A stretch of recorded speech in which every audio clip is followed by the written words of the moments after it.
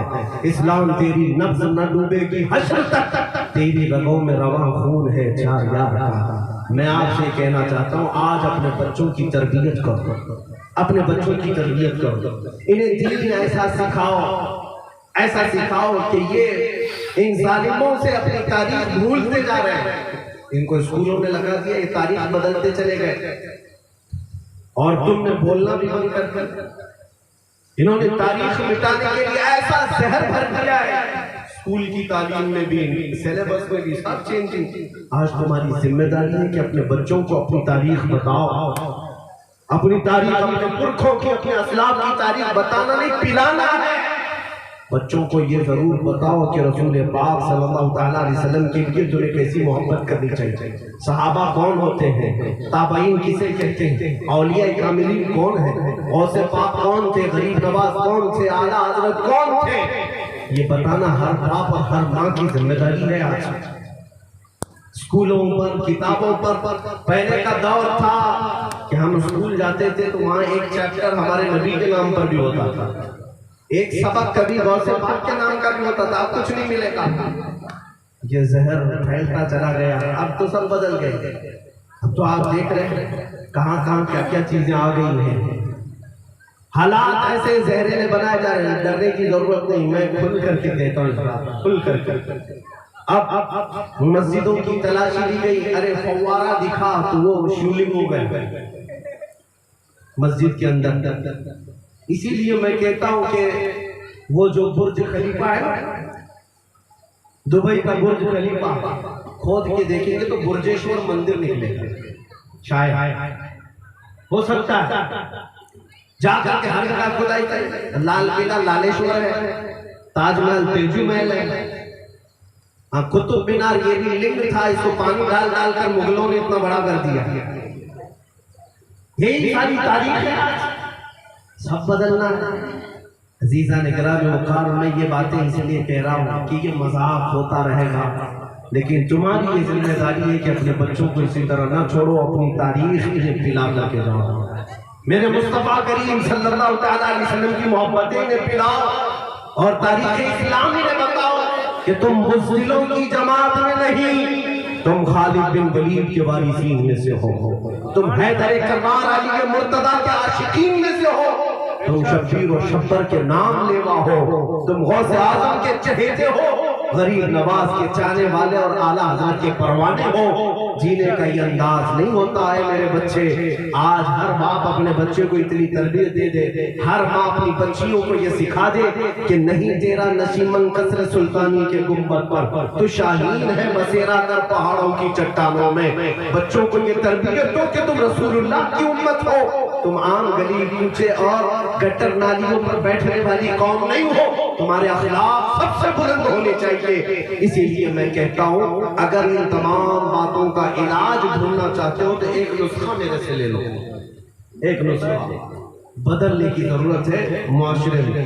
کئی چیزیں میں نوجوانوں سے کہتا ہوں، نمازوں کی پابندی شروع کر دو میرے عزیز، کب تک میرے آقا کی آنکھوں کو تکلیف پہنچاتے ہو؟ حضور نے فرمایا نماز میرے آنکھوں کی ٹھنڈک ہے، نماز میرے آنکھوں کی ٹھنڈک ہے۔ حدیث معلوم ہے نا سب، سنا تو ہوگا اپنے علماء سے۔ اور جو نماز نہیں پڑھتا وہ میرے آقا کی آنکھوں کو ٹھنڈک نہیں پہنچاتا۔ کب تک تم اس طرح دور رہو؟ اپنے نبی کی آنکھوں کو ٹھنڈا کرنے کی بھی تمہارے اندر طلب نہیں، تمنا نہیں، تڑپ نہیں، پھر کیسی محبت کرتے ہو حضور سے؟ وہ رسول تو کہتے ہیں تمہارے پاؤں میں کانٹا بھی چبھے تو مجھے درد کا احساس ہوتا ہے، اور تم دور بھاگے جا رہے ہو۔ نشہ کرنے والے نوجوانوں کی ایک بڑی جماعت ہماری قوم میں موجود ہے، تمہیں پتا ہے؟ نشہ کرنے والوں کو کل قیامت کے دن سارے مجرمین کا پیپ پلایا ہے، زخموں سے نکلا ہوا پیپ خون کے ساتھ ان کو پلایا جائے گا اور کہا جائے گا پیو یہ چیز۔ کیا یہ چیز تمہاری لیے؟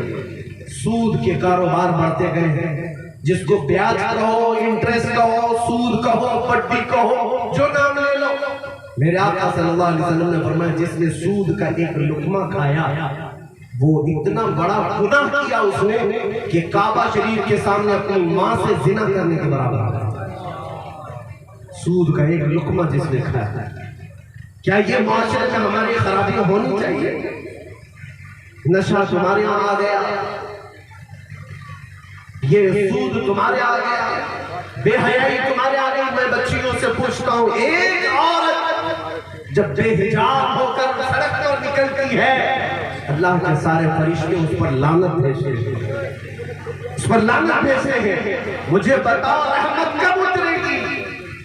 ان تمام بیماریوں کا علاج ایک ہی ہے جس پر میں اپنی گفتگو ختم کر دیتا ہوں۔ میں اپنی گفتگو کو یہیں پر سمیٹتا ہوں۔ ان سب چیزوں کا علاج صرف اتنا ہے کہ محمد سے وفا تو لے تو ہم دیتے ہیں۔ یہ جہاں چیز ہے کیا لوح و قلم دیتے ہیں۔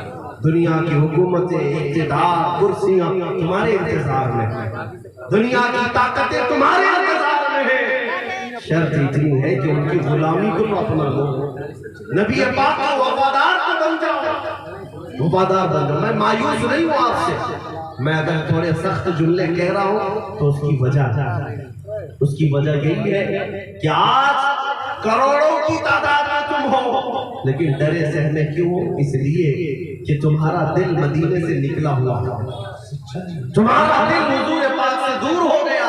جس دن تمہارا دل گنبد خضرا کے لیے دھڑکنے لگ جائے، کروڑوں کی بھی ضرورت نہیں، اس مجمع کا ایک نوجوان بھی پورے علاقے کے لیے کافی، پورے علاقے کے لیے کافی۔ تمہیں پتا ہے آج یہ 5 سال کی حکومتیں آئی ہیں جو بھنگ پی کر کے نشہ چڑھا ہوا ہے اور لوگوں کو ڈراتے دھمکاتے گھوم رہے ہیں۔ تمہیں پتا ہے اکبر بادشاہ جو اپنے زمانے کا ایسا ڈکٹیٹر کہ جس نے 40 سال سے زیادہ حکومت کی، اور اس وقت کوئی الیکشن نہیں، سیلیکشن نہیں، بادشاہ کا خود کا پورا ملک، اور یہ ہندوستان نہیں، اکھنڈ بھارت جس میں پاکستان بھی، افغانستان بھی، بنگلہ دیش بھی، کئی علاقے آتے تھے۔ اس زمانے کا اکبر، طاقتور فوج اس کے پاس، جب اس نے یہ اعلان کر دیا کہ 1000 سال ہو گئے، میں اب دین کو چینج کر دوں گا، اسلام کو چینج کر کے دوسرا نیا دین لاؤں گا، اور اس نے دین الہی نام سے ایک دوسرا دین شروع کر دیا، اور وہ مکس دین تھا۔ کیا دین تھا؟ چوچو کا مربع، تھوڑا اس میں سے، تھوڑا اس میں سے، تھوڑا اس میں سے، سارے دینوں میں سے لے لیا اور اپنا ایک دین بنا دیا، اور اس کو نام دیا دین الہی کا، اور سختی کے ساتھ آرڈر دے دیا پورے ملک میں کہ اب یہی دین چلے گا۔ اس دین کا خاصہ کیا تھا؟ اذانیں نہیں ہوں گی، سیپ بجائی جائے گی، سیپ بجائی جائے گی، اور منبر پر خطبہ ہوگا تو مورتی بھی ساتھ میں ہوگی۔ دین بدل، سب کا ساتھ، جس کو آج کوشش کی جا رہی ہے۔ اکبر نے اپنی پوری طاقت جھونک دی اور سب کے اوپر سختی سے یہ آرڈر قائم کیا۔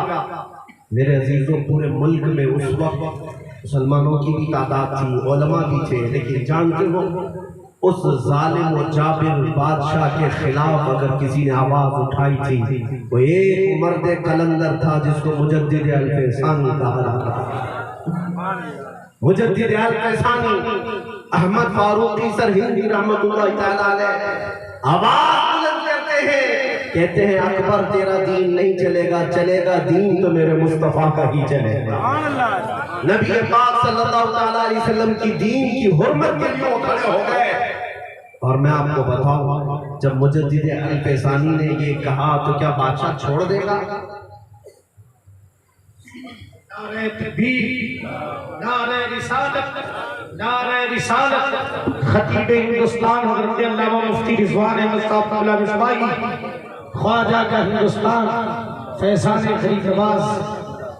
اکبر بادشاہ کیا چھوڑ دیا مجدد الفیسانی کو؟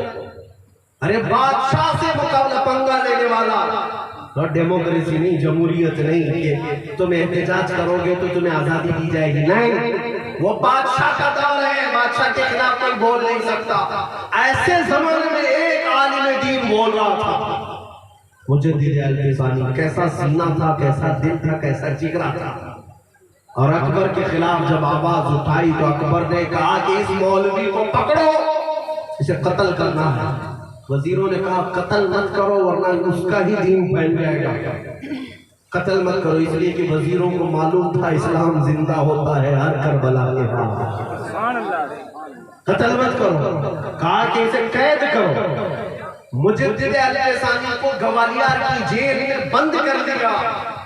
پھر بادشاہ نے آواز لگائی کہ میرا دین الہی چلے گا، ہر مسجد میں وہی دین، ہر مدرسے میں وہی دین۔ زبردست ایک نیا دین تھوپا جا رہا تھا۔ یہ جو یونیفارم سیول کوڈ کی بات ہو رہی ہے، یہ اکبر کے زمانے کی دوبارہ نشر ثانیہ کرنے کی کوشش ہے۔ Civil code, uniform civil code کیا ہے؟ سارے لوگ ایک ہی قانون میں آئیں گے، تمہارے دینی قانون کچھ نہیں، شادی بیاہ سب ایک ہی قانون سے چلے گا۔ اس کو یہ نافذ کرنا چاہ رہے ہیں۔ ابھی چند دنوں کے بعد دیکھنا یہی لفڑا اٹھے گا، پارلیمنٹ میں بیٹھے ہوئے یہ سب پھر اب ایک نیا بل لے کے آئیں گے اور اس کو پاس کریں گے، سب ایک ہی قانون کے تحت۔ تمہارا مسلم پرسنل لا کوئی قانون نہیں رہے گا، کچھ نہیں، شادی بیاہ طلاق جو آج کورٹ میں اسلامی اعتبار سے ہم مسلمانوں کا فیصلہ ہوگا یہ نہیں کرنا ہے۔ طلاق کو ختم کرو، شریعت کی جو مسائل تمہارے لیے خاص رکھے گئے اس کو سب ہٹاؤ۔ یہ اکبر بھی کر چکا اپنے زمانے میں۔ اور مجدد علیہ ثانی نے جب للکارا تو انہیں جیل بھیجا۔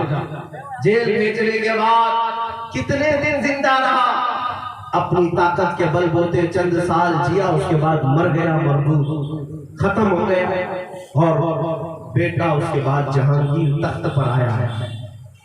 مجدد علیہ ثانی کو تقریباً 8 سال گزر گئے تھے، 7 یا 8 سال گزر گئے جیل کے اندر۔ اور حالات کیا ہو گئے تھے پتہ ہے جیل کے اندر؟ تقریباً 700 یا 800 قیدی ایسے تھے جن کو مجدد علیہ ثانی نے عالم بنا دیا۔ جیل کے اندر روزانہ درس حدیث، درس تفسیر، جماعت سے نماز، اللہ کا ذکر، رسول پاک کی محبت۔ جیل تو مدرسہ بن گیا ہے، اور وہاں سارے جیل کے قیدیوں کی انہوں نے کایا پلٹ دی۔ جیل کے اندر کے حالات جب جہانگیر کو سنائے گئے تو اس نے کہا اس عالم کو آزاد کرو، میں ملنا چاہتا ہوں، میں ملنا چاہتا ہوں۔ جب ملنے کے لیے جہانگیر بلایا تو اس وقت بادشاہوں کی ہاں جانے کا انداز کیسا تھا پتہ ہے؟ سر جھکا کر جانا پڑتا تھا اور سجدہ کرنا پڑتا تھا، بادشاہ کو سجدہ کرنا پڑتا تھا۔ حضرت مجدد علیہ ثانی کہتے ہیں نہ میں سر جھکاؤں گا نہ سجدہ کروں گا، یہ سر جھکتا ہے تو صرف رب قدیر کے لیے جھکتا ہے۔ سبحان اللہ۔ اور وہ جو فضلہ خار بادشاہ کے پیسوں پر پلنے والے کوئی مولوی جو اسے بار بار سجدے کرتے ہوں گے، لیکن مجدد علیہ ثانی نہیں۔ اور آپ نے یہ شرطیں رکھی تو بادشاہ نے وہ بھی منظور کر لیا کہ کسی بھی طرح سے لے آؤ۔ پھر جب تھوڑی دیر بات چیت ہوئی تو دل پر ایسا اثر ہوا کہ جہانگیر خود ان کے ہاتھ پر توبہ کیا، اور اس کے بعد مجدد صاحب رحمۃ اللہ تعالیٰ علیہ کے ایک آواز پر اس کے باپ نے جو دین الہی قائم کیا تھا اس کا بیٹا سب کو ختم کیا اور اعلان کیا کہ ہندوستان میں چلے گا تو دین مصطفیٰ ہی چلے گا، نبی پاک صلی اللہ علیہ وسلم کا قانون ہی چلے گا۔ میرے عزیزوں، ہر زمانے میں کوئی حسین کا غلام پیدا ہوتا ہے، اور دین کی حفاظت اللہ تبارک و تعالیٰ اپنے بندوں سے کیا کرتا ہے۔ یہ دور بھی جس طرح بدلنے کی کوششیں کی جا رہی ہیں، ہوگا کچھ نہیں، تھوڑے دن تمہاری آزمائش ہماری آزمائش، لیکن دین اللہ تبارک و تعالیٰ جب اس زمانے میں سلامت رکھا، جب ہلاکو اور چنگیز جیسے بڑے بڑے ظالموں نے قتل عام کیا تھا، تب بھی یہ اسلام پھل پھول رہا تھا۔ آج کچھ نہیں، انشاءاللہ العزیز یہ دین اسی طرح سلامت رہے گا، صبح قیامت تک رہے گا۔ میری اس گفتگو کا خاتمہ اس شعر پر میں کرتا ہوں میرے عزیزوں، آپ سب کے لیے میسج اعلیٰ حضرت فاضل بریلوی کی طرف سے کہ تمہارے لیے ایک میسج اعلیٰ حضرت نے یہ دیا ہے، آج لے ان کی پناہ، آج مدد مانگ ان سے، کل نہ مانیں گے قیامت میں، اگر مان گیا جینا ہے تو ایسے جیو، اس کو راضی کریں اس کو راضی کریں، کسی کی جے بھی جے کیوں پکارے، کیا غرض ہم کو، ہمیں کافی ہے سید اپنا نعرہ یا رسول اللہ۔ تم اس کی جے کرتے ہوئے اس کی خوش آمدی اس کی خوش آمدی، یہ راضی ہو جائے وہ راضی ہو جائے، کچھ نہیں، یہ دنیا کبھی تم سے راضی نہیں ہوگی۔ راضی کرنا ہے تو رسول پاک کو راضی کرو۔ گنبد خضرا کے مکی ایک درود سے راضی ہو جاتے ہیں، وہ خلاق کائنات ایک سجدے سے راضی ہو جاتا ہے۔ اسی لیے اعلیٰ حضرت نے فرمایا جیو تو یوں جیو، انہیں جانا انہیں مانا، نہ رکھا ہے ایسے کام، للہ الحمد میں دنیا سے مسلمان گیا۔ اٹھو اے نوجوانوں، قوت عشق سے ہر دست کو بالا کر دو، دہر میں نام محمد سے اجالا کر دو۔ وآخر دعوانا الحمدللہ رب العالمین۔